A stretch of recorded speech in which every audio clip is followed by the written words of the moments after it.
Hi friends, నేను మీ భాస్కర్ మేకల. So మొత్తానికైతే బిగ్ బాస్ లో మామూలు కాదు, 4th వీక్ నామినేషన్స్ అయితే రచ్చ లేపుతున్నాయి అంటే ఖచ్చితంగా రచ్చ లేపుతున్నారు. అండ్ కంటెస్టెంట్స్ కూడా చాలా ఇంట్రెస్టింగ్ గా నడుస్తుంది. అండ్ మనం అనుకున్న వాళ్ళకంటే ఎక్స్పెక్టేషన్స్ అండ్ ఎవరైతే మాట్లాడతలేరు, అసలు పెద్దగా కనిపించట్లేదు అని అనుకున్నాము, వాళ్ళందరూ కూడా ఈ రోజు నామినేషన్ లో ఫైర్ లాగా మామూలుగా రచ్చ లేపట్లేదు. అండ్ ఎవరి కాళ్ళు ఇండివిజువల్ గా రచ్చ లేపడం అయితే జరుగుతుంది. అండ్ ఎవరూ తగ్గట్లేదు. అండ్ మనం ఎవరైతే నోరు మెదపట్లేదు, ఫ్లోరా గారు గాని, తనుజ గాని, మన ఎవరు ఫ్లోరా, సుమన్ శెట్టి, రాము, వీళ్ళు ఎక్కడ కనిపించట్లేదు అని చెప్పేసి అనుకున్నాం కదా. సో మామూలుగా కాదు, ఈ రోజు ఫైర్ అన్నట్టుగా గట్టిగా అయితే ఆర్గ్యూ చేశారు. అండ్ వీళ్ళు చెప్పాల్సిన పాయింట్, డిఫెండ్ చేసే పాయింట్ గట్టిగా చెప్పారు. సో ఓవరాల్ గా నామినేషన్ లో 3 సెలబ్రిటీస్, 3 కామనర్స్ గా ఉన్నారు. అండ్ ఇప్పుడు ఎక్స్ట్రీమ్ లెవెల్ ఉండబోతుందని అంటే ఎక్స్ట్రీమ్ లెవెల్ మనం ఎక్స్పెక్ట్ చేయొచ్చు. బట్ అక్కడ ఉంటుందా లేదా అనేది ఎడిటర్ మామ చేతిలో ఉంటది అనమాట. సో మొత్తానికి 3 కామనర్స్, 3 సెలబ్రిటీస్. కానీ ఖచ్చితంగా ఈసారి కూడా మరి కామనర్ వెళ్ళిపోతారా, మరి ఏం జరుగుతుంది అని అంటే, సో కామనర్ వెళ్ళిపోయే ఛాన్సెస్ అయితే ఖచ్చితంగా అనిపిస్తుంది, ఖచ్చితంగా అనుకుంటున్నాను నేనైతే. బట్ అది కన్ఫర్మేషన్ కాదు, ఇన్ఫర్మేషన్ కాదు, మీ చేతిలో ఉంటుంది, మీరు ఓట్లు వేసుకునే దాన్ని బట్టి ఉంటది. సో ఓవరాల్ గా నామినేషన్ ప్రక్రియ ఏంటి అని అంటే లూడో గేమ్ అనమాట. సో లూడో గేమ్ లో అందరినీ ఒక్కొక్క టీమ్ కి 3 మెంబర్స్ లెక్క అన్ని 4 టీములుగా విభజిస్తారు. అండ్ ఇప్పుడు 13 మంది ఉన్నారు కాబట్టి కెప్టెన్ డెమోను ఆల్రెడీ ఒక కెప్టెన్ గా మన ఏమంటారు సంచాలక్ గా ఉంటాడు. అండ్ కెప్టెన్ కాబట్టి మనోడు ఆడు, మిగతా వాళ్ళు అయితే ఖచ్చితంగా 3 విడిపోతారు. సో ఓవరాల్ గా ఒక్కొక్కరు ఏ టీమ్ లో ఉన్నారు, ఏంటి, ఏ కలర్, ఏ టీం అని. రెడ్ కలర్ టీం ఎవరు అంటే కళ్యాణ్, ఇమాన్యుయల్, హరీష్, వీళ్ళు 3 రెడ్ టీమ్ లో ఉన్నారు. అండ్ తర్వాత గ్రీన్ టీం శ్రీజ, భరణి, సంజన, వీళ్ళు 3 ఒక టీం గ్రీన్ టీమ్ లో. అండ్ బ్లూ టీం వచ్చేసరికి తనుజ, రీతు, దివ్య, సో దివ్య, నిఖిత, వీళ్ళు బ్లూ టీమ్ లో ఉన్నారు. అండ్ ఎల్లో టీం వచ్చేసరికి సుమన్ శెట్టి, రాము రాథోడ్, ఫ్లోరా గారు.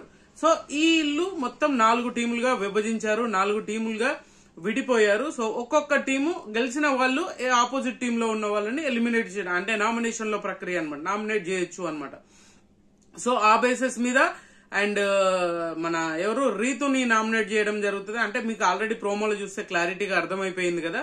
సో అలా ఒక్కొక్కరు ఒక్కొక్క టీం, ఎవరు ఏ టీమ్ లో నుంచి నామినేట్ అయ్యారు, అసలు ప్రాసెస్ ఏంటి అంటే అసలు సుమన్ శెట్టి గారు అండ్ రీతుని నామినేట్ చేయడం అయితే అసలు మామూలు కాదు. ఆయన పాయింట్స్ అసలు మాట్లాడతలేడు కదా, అసలు ఏం మాట్లాడకుండా మనోడు ఎంత సైలెంట్ గా ఉంటాడు అని అంటే, సో మనోడు పాయింట్స్ గానీ, ఆ ఎగ్ టాస్క్ పాయింట్ గానీ, నువ్వు అక్కడ చెప్తావు, ఇక్కడ చెప్తావు, అండ్ డబల్ ఫేసెస్ ఉన్నాయి నీకు అనే విధంగా. అండ్ మనోడు ఇంత అబ్జర్వ్ చేశారా అనిపిస్తుంది మనోడు ఎపిసోడ్ చూసినప్పుడు.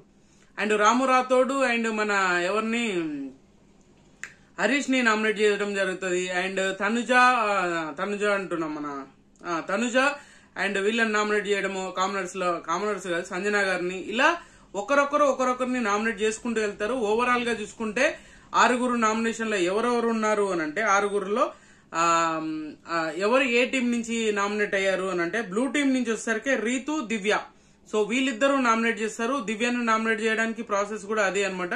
సో ప్రతి ఒక్కరు చెప్పేది అదే, ఏంటంటే నామినేషన్ లో ఆల్రెడీ మీరు ఫస్ట్ టైం వచ్చారు కాబట్టి వెళ్ళాలి అని చెప్పేసి రీతుని అండ్ దివ్య వీళ్ళిద్దరిని నామినేట్ చేయడం అయితే జరుగుతుంది. ఎల్లో టీం వచ్చేసరికి ఫ్లోరా గారు ఒక్కరినే. అండ్ వీళ్ళ టీంలో వచ్చేసరికి ఫ్లోరా గారు అంటే సుమన్ శెట్టి, రాము రాథోడ్, వీళ్ళిద్దరు సేవ్ అయ్యారు.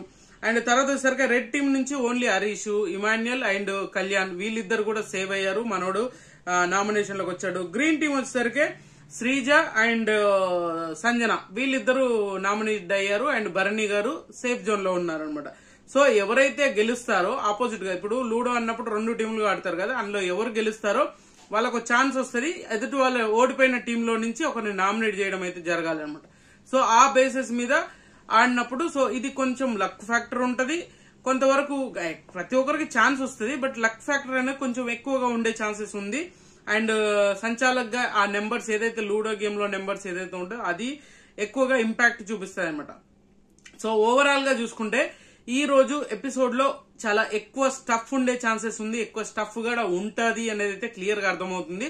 బట్ ఈ రోజు ఎపిసోడ్ ఖచ్చితంగా చూసి అప్పుడు మాట్లాడుకుందాం డీటెయిలింగ్ అనేది. ఇప్పుడే మొత్తం డీటెయిలింగ్ గా మాట్లాడేసి తర్వాత మాట్లాడేసి అసలు ఏం జరుగుతుంది, లైవ్ లో రచ్చ నడుస్తుంది. బట్ ఎడిటింగ్ చూసుకుంటే ఇప్పుడు లైవ్ లో చూసే వాళ్ళు మాక్సిమం చాలా తక్కువ మంది ఉంటారు. అండ్ ఇంకొకటి ఏంటంటే ఎక్కువ ఇంపాక్ట్ క్రియేట్ చేయలేకపోతుంది, ఎందుకంటే బోర్గా ఫీల్ అవుతూ ఉంటారు కంటిన్యూషన్ గా చూడాలి.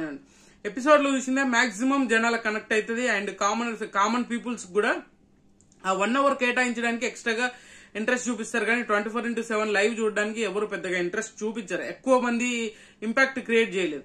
సో ఆ బేసిస్ మీద ఓవరాల్ గా నామినేషన్ లో ఉంది ఎవరు అంటే రీతు, దివ్య, శ్రీజ, హరీష్, సంజన, రీతు.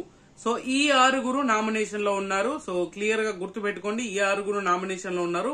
ఈ వారం మీ సపోర్ట్ ఎవరికి ఉండబోతుంది, మీరు ఎవరికి సపోర్ట్ చేస్తారు, ఈ వారం ఎలిమినేషన్ ఎవరు అవుతారు, మళ్ళీ కామనర్స్ నుంచే అవుతారా అంటే నాకెందుకో కామనర్స్ నుంచే ఈసారి కూడా ఎలిమినేషన్ ఉండబోతుంది అంటే ఖచ్చితంగా అనుకోవచ్చు. బట్ చూడాలి ఏం జరుగుతుంది ఏంటి అనేది అయితే. సో ఇప్పటి వరకు ఉన్న ఇంపాక్ట్ అయితే ఖచ్చితంగా ఈ అన్ని దాంట్లలో కంటే ఈ ఆర్గ్యుమెంట్ ఎక్కువగా ఇంపాక్ట్ క్రియేట్ చేస్తుంది. ఈ నామినేషన్స్ ఆల్రెడీ ప్రీవియస్ గా 3 నామినేషన్స్ కంటే ఈ నామినేషన్స్, ఈ 4th నామినేషన్ వచ్చేసరికి ఎక్కువ ఇంపాక్ట్ చూపించే ఛాన్సెస్ ఉంది అనేది నాకు పర్సనల్ గా అనిపించింది. సో మీకేమనిపించింది ఏంటి అనేది కింద కామెంట్ చేయండి. అండ్ ఖచ్చితంగా ఈ వీడియో మీకు నచ్చింది అనుకుంటే నచ్చితే లైక్ చేయండి, షేర్ చేయండి, కామెంట్ చేయండి, సబ్స్క్రైబ్ చేయడం మర్చిపోద్దు. అండ్